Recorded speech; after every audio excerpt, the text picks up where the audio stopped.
Good morning, class 5 students. This is Karan sir. Welcome to the online classes of Scottish Public School. Today we are going to take that part of the chapter ahead where maybe that we have only sent it the next chapter's notes. So today we are going to start the new chapter, and that will be, let's see what is your next chapter. Please open your book on the chapter number 4. Today we are going to study that chapter number 4. The hot and the wet equatorial region. Today we are going to study the equatorial region. What is the climate and what kind of weather does these places experience? Let's have a look. Please open your book on page number 25. Okay. Yes, Vagan, have you opened your book? Ara, are you watching my videos or not? These guys are not watching my videos properly, I believe. So, today we are going to have a look at this once again. Have a look at the map. This is the chapter number 4, class 5. And the chapter's name is the hot and wet equatorial region. The hot and wet equatorial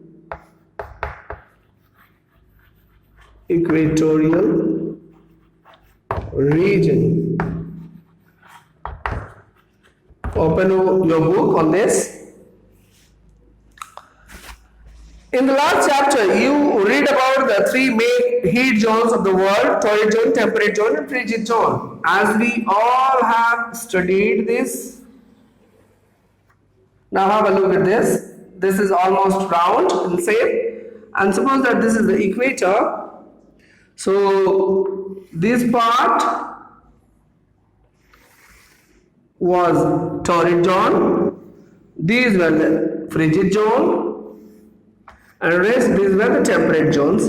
This is temperate zone, frigid zone, torrid zone. This is also temperate zone, frigid zone. Got my point? But what happens, this is not the story here we are going to discuss.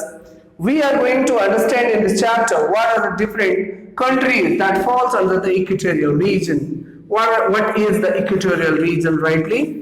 We have to understand that, and to understand that we have to be very, very focused. Watch my video till the end, don't skip it, and don't look here and there. Please have a look at the board, look on the board, otherwise you will not be able to understand. Everybody, I am telling it to everybody, please have a look on the board so that you can understand it better. Okay, this is the equator. This is the equator, and there are some countries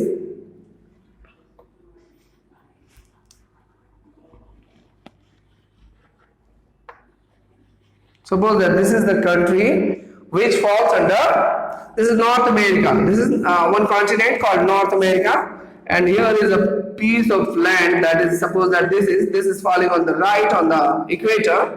So this is equatorial area, and there is one more area which is this one. So this is also the equatorial region. It also comes on the equator. And here similarly you can have a look at this. This is also a very big chunk of land. This is also equatorial region. This is South Africa, and we have some small more countries like this, Malaysia, Indonesia, and others. So these are the areas which falls in the equatorial region. The countries or the areas which are located right on the equator. Located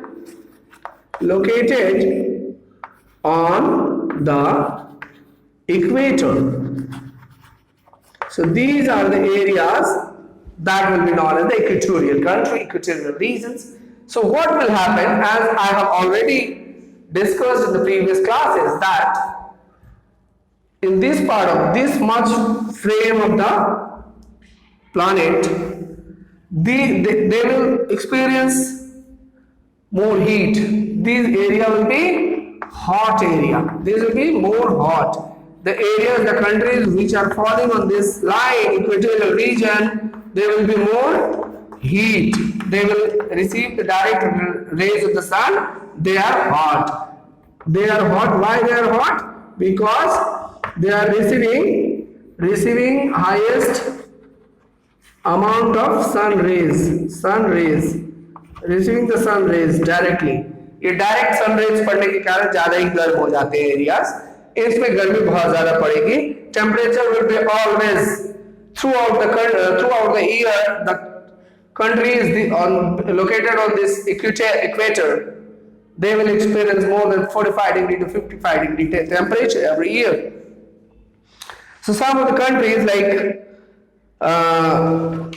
like Amazon Basin in America, suppose that this is North America, here somewhere the Amazon River flows. So the area which is irrigated by a particular river, that area is known as that basin. So this area will be known as Amazon Basin in South America. And this is Congo River, Amazon River, Democratic Republic of Congo in South Africa. These are the countries, Malaysia and Indonesia in this Asia. So these are the countries where what happens? They experience too hot climate they experience. So what will be the kind of climate they will experience? As this region receives the direct rays of the sun, it remains hot throughout the year. There is no winter. In these countries, there is no winter. Nobody wears a jacket, sweater, blanket, etc. Nobody uses those things because there is no cold. There is no winter at all. Next thing, humidity is high throughout the year because of the many water bodies and dense forests found here. There are many forests and water bodies. That is why the humidity. What is humidity? Arav, can you tell me what is humidity? Yes, brother? Humidity is the amount of water present in the air. That is known as humidity. There are a lot of water bodies. Suppose that this is what? This is ocean, this is ocean, this is ocean, and along with that there are rivers that are flowing through these countries. So these are all, there are a lot of water bodies. Water gets heated by the sun rays and it evaporates, it goes into the atmosphere and it makes the air very humid. So humidity will be very high. Once again, the intense heat during the day leads to the rapid evaporation of the water, towering clouds and heavy rain occurs every afternoon after 4 o'clock. Every day, like in India, we have a particular months for the rainy season. But in those other countries, there are no particular season where it rains. It rains every day after 4 o'clock. It means every afternoon there is a rainfall. Throughout the country, 365 days round the year, it rains every day. There is no dry month. कोई भी ऐसा महीना नहीं है जहां बारिश ना हो. डेली खाना पीना खाइए, दोपहर को सो जाइए, शाम को बारिश होगी, फिर मौसम साफ है. Every day there is a rainfall. समझ गए लोग? The rainfall is evenly distributed through the year. There is no dry month. Natural vegetation, यहाँ पे natural vegetation माने जंगल पेड़ पौधे का विकास बहुत जबरदस्त हुआ है. यहाँ पे बहुत ज्यादा ही पेड़ पौधे उगे हैं. As a result of the high temperature and heavy rainfall, equatorial rainforests grow in this region. The growth of the trees of these forests is dense and luxuriant. ये बहुत ही ज्यादा घनी आबादी वाले पेड़ पौधे यहाँ पाए जाते हैं. बहुत ज्यादा घने घने जंगल हैं और पेड़ों की लंबाई चौड़ाई ग्रोथ बहुत ही जबरदस्त होती है क्योंकि सालों भर बारिश मिल रही है, अच्छी खासी धूप मिल रही है. ग्रोथ के लिए प्लांट को जो चीजें चाहिए वो सारी चीजें वहां पे अवेलेबल है.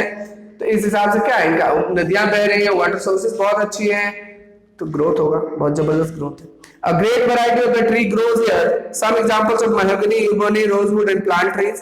कुछ पेड़ पौधे ऐसे उगते हैं जो है mahogany है, ebony है, rosewood है, इस तरह के पेड़ पौधे यहाँ बहुत ज्यादा उगते हैं.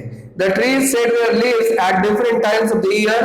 So these forests are always green and never bare of leaves. हमेशा ये साल भर क्या कि जितने भी पेड़ में मान लीजिए 1 लाख पेड़ है, 10,000 में अभी पत्ते बदले, 10,000 आगे चल के पतझड़ का रूप लेंगे, फिर डिफरेंट पेड़ पौधे उसमें पाए जाने वाले अलग अलग पेड़ पौधे अलग अलग समय में अपने पत्तों को झाड़ते हैं और नए पत्तों को लाते हैं। तो इससे क्या होता है कि एक बार में पूरे जंगल जो है ना वो पत्ता रहित यानी बिना पत्तों के नहीं दिखता, बल्कि आधा अभी दिखा और आधा बाद में दिखेगा। कुछ पेड़ों ने अभी पत्ते बदले, कुछ ने बाद में बदला, तो हमेशा ये साल भर क्या एवरग्रीन दिखता रहता है। 4 distinct layers can be seen in this forest। इसमें हम देख सकते हैं 4 तरह के अलग अलग लेयर पाए जाते हैं। इसमें क्या है, फॉरेस्ट फ्लोर, जो जंगल की जमीनें होती है कैसी होती है, ऊपर से पूरा पेड़ है 60 मीटर यानी लगभग 180 फीट 150 फीट के ऊंचे ऊंचे पेड़ भी होते हैं। उसमें सूरज की रोशनी जमीन तक पहुंच नहीं सकती, अंधेरा रहता है जंगल के अंदर, बहुत ज्यादा अंधेरा, और उसमें पानी भी रोजाना पड़ता रहता है। तो उसमें डेप्थ मिट्टी बहुत ही ज्यादा मॉइस्चराइज रहती है और अंधेरा रहता है, उसमें ज्यादातर पौधे ग्रो नहीं करते हैं। तो इसको कहते हैं फॉरेस्ट फ्लोर। उसके बाद क्या अंडर स्टोरी। अंडर स्टोरी क्या है कि जो पेड़ पौधे का तना वाला हिस्सा है, थोड़ी थोड़ी रोशनी तिरछी आड़ी आती रहती है, तो वहां पर उसको अंडर स्टोरी बोलते हैं। दूसरा है कैनोपी। कैनोपी क्या, मान लीजिए कि एक पेड़ है, तो इस पेड़ का जो ये वाला आकृति ऊपर में बनता है, इस तरह का एक छतरी के जैसे जो बन जाता है, और ये सूरज की रोशनी को तो ऊपर से आने नहीं देगा पूरा नीचे, तो इसे हम कैनोपी कहते हैं। क्या कहते हैं इसके? कैनोपी कहते हैं। क्या कहते हैं बाबू? This is known as canopy. Canopy कहते हैं, ध्यान दीजिएगा। तीसरा हो गया इमर्जेंट। इमर्जेंट क्या है, पेड़ बहुत सारे उग गए और ये इसके ऊपर जाते हैं, 60 मीटर तक की ऊंचाई तक जाते हैं। They are called the emergents from the top most layer of the equatorial forest. ये इक्वेटोरियल फॉरेस्ट का सबसे ऊपर वाला जो हिस्सा, अगर किसी ड्रोन से हेलीकॉप्टर से देखेंगे तो ऊपर का जो हिस्सा दिखेगा, दैट इज नॉन एज इमर्जेंट्स। तो एनिमल लाइफ यहाँ पे हम देखते हैं एनिमल लाइफ किस तरह का है इस एरिया में, यहाँ के लोग जीते कैसे हैं, इसको हम देख लेते हैं। Equatorial rainforest have a rich variety of animals, birds, butterflies, insects and snakes. Most of the animals spend their time in the trees instead of on the ground, as very little sunlight reaches the ground. Each layer of the forest has its own unique life forms. तो जैसा कि हमने कुछ layers के बारे में बात की, 4 लेयर्स थे। कौन कौन सा? फॉरेस्ट फ्लोर था, स्टोरी वो था, कौन सा अंडर स्टोरी था, अंडर स्टोरी के साथ साथ कैनोपी था और इमर्जेंट था। ये 4 लेयर ऑफ द फॉरेस्ट हो गया। तो इसमें बहुत सारे जंगल में ऐसे पेड़ पौधे जानवर रहते हैं जो ज्यादातर जंगल में ग्राउंड पे, जमीन पे नहीं बल्कि पेड़ों पे रहते हैं, क्योंकि जमीन तो वहां पे कुछ है नहीं, अंधेरा रहता है, देखेंगे क्या, शिकार क्या करेंगे। दूसरी बात ये कि वहां पे मिट्टी गीली रहती है, भीगी भीगी सी रहती है, तो उसमें उनकी हेल्थ को अच्छा नहीं रहेगा जानवरों को, ये पेड़ों पे रहते हैं। Armadillos, anteaters and gorillas live in the forest floor. ये सब जमीन पर रहते हैं। कुछ कुछ ऐसे जानवर हैं जो गोरिल्लास वगैरह ये सब रहते हैं। Snakes, jaguars, leopards, frogs and lizards live in the understory. ये सब अंडरस्टोरी वाले इलाके में रहते हैं, छोटे छोटे झुके हुए पेड़ पौधों की टाली टहनियों पर उस थोड़ी सी ऊंचाई पे रहते हैं। Spider, monkeys, argonauts, sloths and brilliantly colored birds like toucans, macaws and parrots live in the canopy. ये सब canopy पे रहते हैं, ऊपर पेड़ पौधे पे। Crocodiles, snakes and turtles are found in the rivers. Eagles, bats, monkeys and butterflies are found in the emergent layer. सबसे ऊपर वाले लेयर पे ये सारे जानवर पाए जाते हैं। इस चैप्टर का ह्यूमन लाइफ बच गया एक topic, human life and challenges facing the region. इस इलाके में क्या क्या चुनौतियां हैं इसके बारे में हम आगे पढ़ेंगे। Meanwhile, I would like to tell you, all the class 5 students, please make question number A, it means 1, 2 and 3, and after that we will provide the PDF of the chapter in the next lecture. Thank you, have a nice day, stay safe, use mask while going outside and like the video. Thank you.